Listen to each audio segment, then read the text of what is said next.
Good morning, my self Rishikant Sahni. इससे पहले हम लोग पढ़ चुके हैं fire tube boiler, water tube boilers. अब हम लोग देखेंगे high pressure boilers. High pressure boiler बहुत ज़्यादा इंपॉर्टेंट है। इसमें सबसे इम्पोर्टेंट वो है जिस बॉयलर में ड्रम यूज नहीं किया जाता है, जैसे बेंशन बॉयलर। बहुत ज़्यादा इंपॉर्टेंट, इसलिए हम लोग हाई प्रेशर बॉयलर भी देखेंगे। क्लियर है? देखते हैं इंट्रोडक्शन क्या दे रखा है इसमें।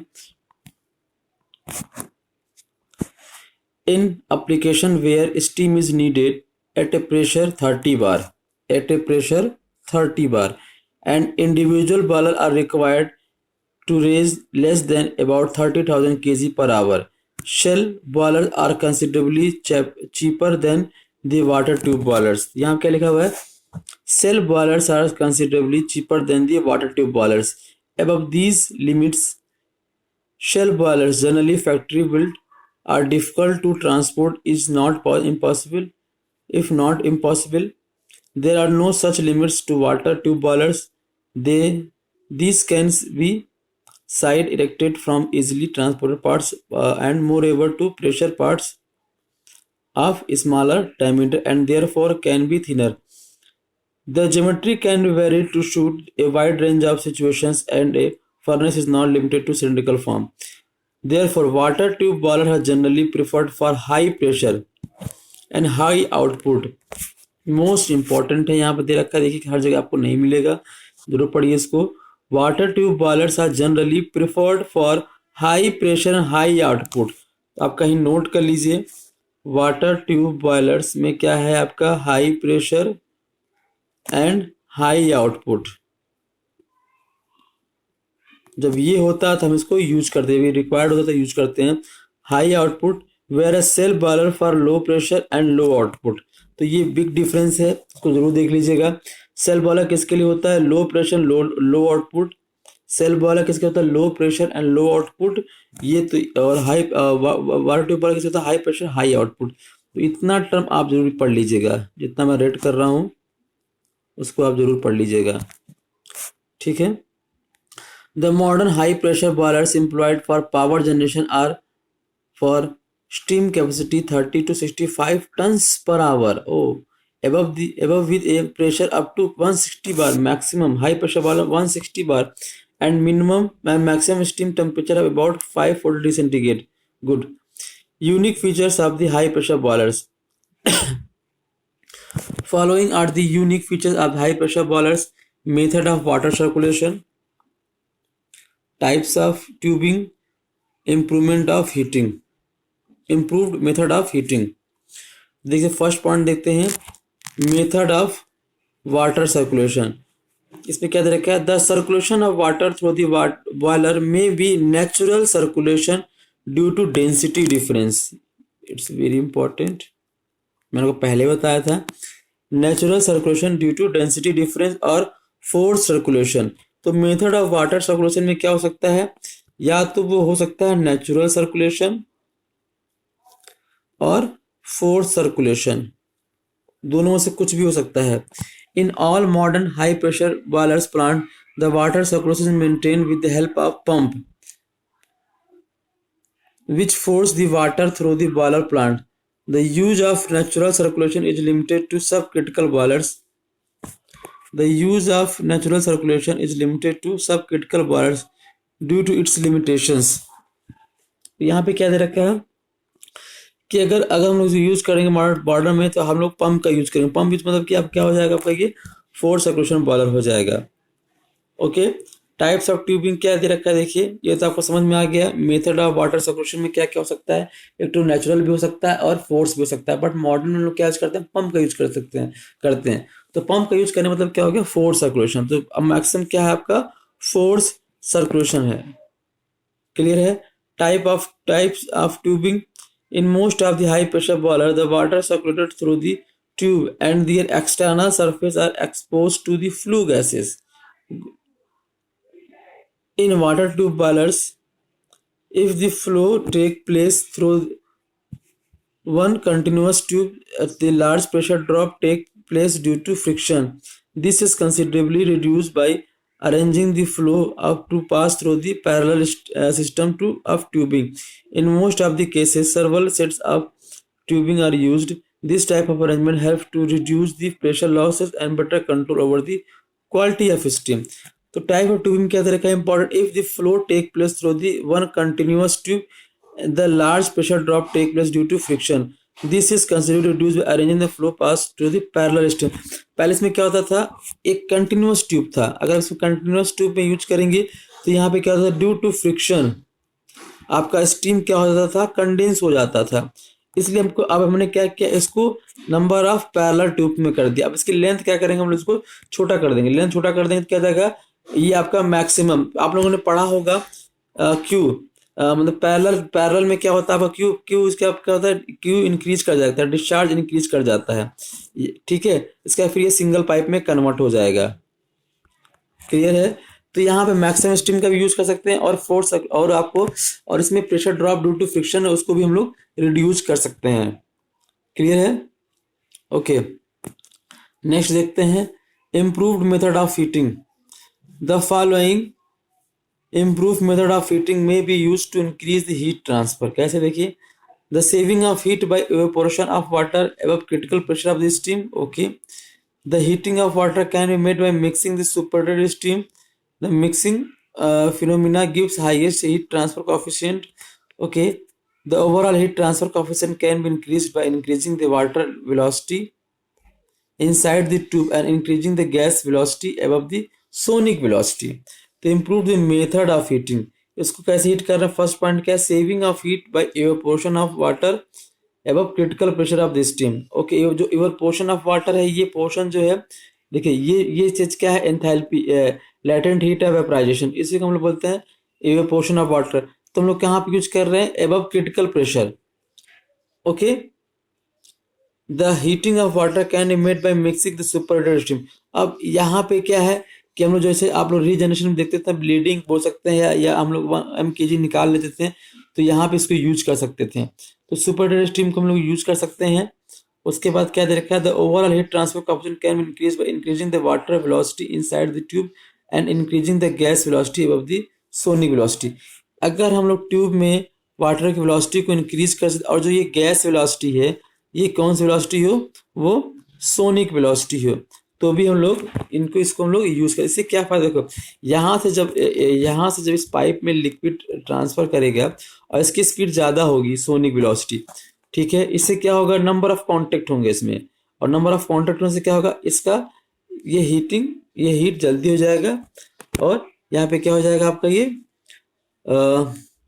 Heat transfer coefficient can be increased हो जाएगा आपका, ये क्लियर है।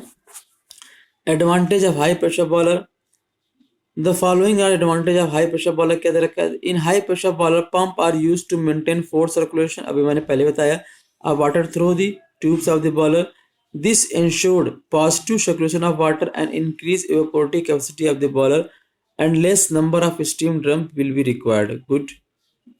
The heat of combustion utilized for more efficient by the use of a small diameter tube in the large number and in multiple circuits. Pressurized combination is used which increase the rate of firing of fuel and thus increasing the rate of heat release. Okay. तो first हम लोग देखते हैं high pressure boiler. First क्या है, Lamont boiler. This boiler works on the force circulation and the circulation maintained by centrifugal pump driven by steam turbine using steam from the boiler for emergency electrically driven pump is also fitted. Okay, यहाँ पे जो centrifugal pump है उसको हम कैसे चलाते हैं, जो स्टीम टर्बाइन से हमारा वर्क आउटपुट मिलता है उससे चलाते हैं, और अगर इलेक्ट्रिकल इसको कभी फेल करता है तो हम इलेक्ट्रिकल भी यूज कर सकते हैं, इलेक्ट्रिकल पंप। देखिए फिगर 26 लामोंट बॉयलर में क्या दे रखा है, the feed water passes through the economiser, okay. देखिए इकोनोमाइजर का क्या यूज आपको पता है, इकोनोमाइजर क्या यूज है, इकोनोमाइजर का यूज ये है, जो फ्लू गैसेस होती है ना, फ्लू गैसेस, उसका हम लोग यूज कर सकते, जो वेस्ट गैसेस हैं, फ्लू गैसेस जो मतलब कि जो वेस्ट गैसेस जो चिमनी में जाने वाली है, उसका हम लोग यूज कर सकते हैं फीड पंप के द्वारा जो वाटर बॉयलर में जा रहा है उससे पहले हम लोग इकोनोमाइजर लगा दें तो इसको हीट को एब्जॉर्ब कर लेगा ये वाटर, और इससे क्या होगा, हमारा बॉयलर में हम लोग जो हीट सप्लाइड करते हैं वो लेस हो जाएगा इससे। क्लियर है? तो यहाँ देखिए लिखा हुआ the feed water passes through the economiser to the drum from which it is drawn to the circulation pump. Okay, the pump delivers the feed water to the tube, evaporating a section, which in turn sends a mixture of steam and water to the drum. The steam in the drum is then drawn through the superheater. The superheated steam is also obtained in the supplied to the prime movers. तो देखिए ये क्या है आपका, ये आपका boiler है आपका, ठीक है। बॉयलर से कहाँ पे गया ये आपका कहाँ पे जा रहा है, कन्वेक्शन सुपर हीटर, ये सुपर हीटर में जा रहा है। और यहाँ पे क्या है, tube evaporating section, water circulation pump. देखिए यहाँ पे क्या रखा है, स्टीम, ये स्टीम है, ये वाटर है, ठीक है, और ये फ्लू गैसेस हैं। तो मैंने आपसे पहले बताया है जो फ्लू गैसेस हैं, फ्लू गैसेस कहाँ यूज कर रहे हैं हम लोग, इकोनोमाइजर के थ्रू आपको यूज कर सकते हैं हम लोग। ओके, इसको देखिए, these boilers have been built to generate 45 to 50 tons of superheated steam at a pressure of 130 bar and temperature 500 degree centigrade. तो ये आपको समझ में आया? तो यहाँ पे क्या यूज किया गया है, यहाँ पे देखिए, यहाँ पे आप इकोनोमाइजर का यूज कर रहे हैं। इकोनोमाइजर का यूज से क्या हो जाएगा, आपका जो आपके बॉयलर जो आपका हीट सप्लाई करते हैं वो कम देना पड़ेगा आपको, ठीक है। उसके लो फ्लोर बॉयलर देखते हैं। In alignment boiler the major difficult experience is the deposition of the salt and sediment on the inner surface of water tubes. The deposition reduce the heat transfer and ultimately the generating capacity. This further increased the danger of overheating to the tube due to salt deposition as it has high thermal resistance. Okay, this difficulty was resolved by Loeffler boiler by preventing the flow of water into the boiler tubes.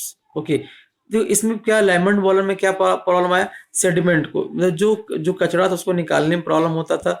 और अगर ये problem हो जाएगा तो deposition of salt, अगर salt deposit हो जाएगा तो हीट क्या आप यहाँ पे दे रखा है आपका salt have the high thermal resistance. High thermal resistance होगा तो क्या होगा, ये जल्दी से गर्म होने के चांसेस ज्यादा हो जाएंगे। This difficulty of solve by Loeffler boiler में क्या दे रखा है, preventing the flow of water into the boiler tubes. This boiler also makes use of force circulation. Its novel principle is the evaporating of the feed water by means of superheated steam from the superheater. The hot gases from the furnace being primarily used for superheating purpose. Okay. The high pressure feed pump drawn by water through the economizer. Okay, दे रखा है ये, इसका figure देखते हैं।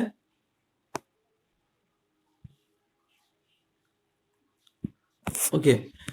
Figure में क्या दे रखा है, low flow the high pressure feed pump drawn water through the economiser,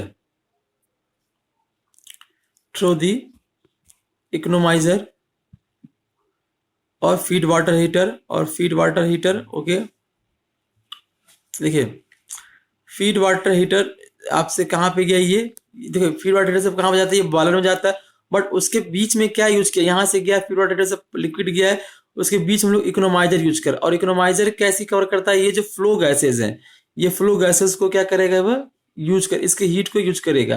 तो यहाँ पे जो फ्लो गैस का टेम्परेचर है वो कौन एब्जॉर्ब कर लेगा, जो फीड वाटर आ रहा है, ये जो वाटर है उसको वो एब्जॉर्ब कर लेगा। उसके पास यहाँ पर अगर टेम्परेचर T1 है और यहाँ टेम्परेचर T2 है तो क्या हो जाएगा, T2 is greater than T1। Again देखिए, अब ये T1 टेम्परेचर का जो वाटर है वो कहाँ पे गया, एवापोरेटिंग स्टीम में गया है। एवापोरेटिंग स्टीम में जो एवापोरेशन हो रहा है वो किसके वजह से हो रहा है, यहाँ पे भी क्या है, यहाँ पे सुपर हीटेड स्टीम यूज किया गया है। अब देखिए ये T2 टेम्परेचर का जो मिक्सिंग किया जा रहा है वो T सुपर हीटेड टेम्परेचर से मिक्स किया जा रहा है। तो ये जो होगा, अगर ये T2 टेम्परेचर है और ये T सुपर हीटेड टेम्परेचर, तो इसका एक टेम्परेचर रहेगा T2 से ज्यादा और T सुपरहीटेड से कम। इट्स मीन्स हम ये कह सकते हैं सैचुरेटेड रीजन। मान लीजिए यहाँ पे है और ये यहाँ पे, और इसकी मिक्सिंग की जा रही है तो कुछ यहाँ पे आ रहा है, ठीक है, बट इसका टेम्परेचर तो इंक्रीज कर गया ना, तो यहाँ पे इसका टेम्परेचर इंक्रीज करेगा। उसके बाद से फिर क्या होगा, स्टीम सर्कुलेटिंग पंप, इसको फिर इसको हम लोग कहाँ बेचेंगे, ये देखिए अब आपको मैंने पहले ही बोला ये सैचुरेटेड स्टीम हो गया। पहले क्या आ रहा था, ये वेट स्टीम आ रहा था, और आप उसको इसमें क्या यूज किए हो, तो यहाँ पे क्या बोल सकते हैं हम लोग, यहाँ पे वेट स्टीम आ रहा था, ठीक है, और आपने सुपरहीटेड स्टीम का यूज किया, उसे कन्वर्ट किस में हो गया, सैचुरेटेड स्टीम में। अब सैचुरेटेड स्टीम के बाद क्या कर रहे हैं हम लोग, रेडियंट सुपरहीटर में भेज रहे हैं। रेडियंट सुपरहीटर के बाद फिर अगेन कहाँ हम लोग भेज रहे हैं इसको, कहाँ भेज रहे हैं इसको हम लोग, कन्वेक्शन सुपरहीटर में भेज कर। तो यहाँ पे दो सुपरहीटर यूज किया जाए, radiant superheater and convection. Convection मतलब क्या होता है, यहाँ पे कॉन्टेक्ट, यहाँ जो सरफेस एरिया यूज किया जाता है, ठीक है, जिसके यहाँ पे मैक्सिमम सरफेस एरिया होगा, जिसके वजह से आपका कन्वेक्शन होगा, ओके, और यहाँ पे फ्लू गैस का यूज किया जाएगा। उसके बाद ये सुपरहीटेड स्टीम कहाँ पे चला जाएगा, ये आपका यहाँ पे चला जाएगा। तो यहाँ पे जो जो सेडिमेंट की प्रॉब्लम आ रही थी, सेडिमेंट प्रॉब्लम क्यों आता था, जो हमारा वेट वाटर है उसको कलेक्ट कर देते कहीं पे, तो वहां पे सेडिमेंट का प्रॉब्लम आता था। वो सेडिमेंट प्रॉब्लम अब नहीं आएगा, अब हम लोग यहाँ पे सुपरहीटेड स्टीम का यूज करेंगे, ठीक है। This boiler can carry higher salt concentration than any other type and is more compact than indirectly heated boiler having natural circulation. Okay, these qualities fit it for the land or sea transport, power generation. Low floor boiler with generating capacity 100 tons per hour and operating 140 bar are already okay, ठीक है, दे रखा है। तो ये याद रखिए, एक Lamont boiler है बेटर देन, क्या है इससे better than Loeffler boiler है, ठीक है, ओके। अब इसके हम बेंसन बॉयलर हम लोग बाद में पढ़ा जाएगा, क्लियर है, चलिए ठीक है, थैंक यू।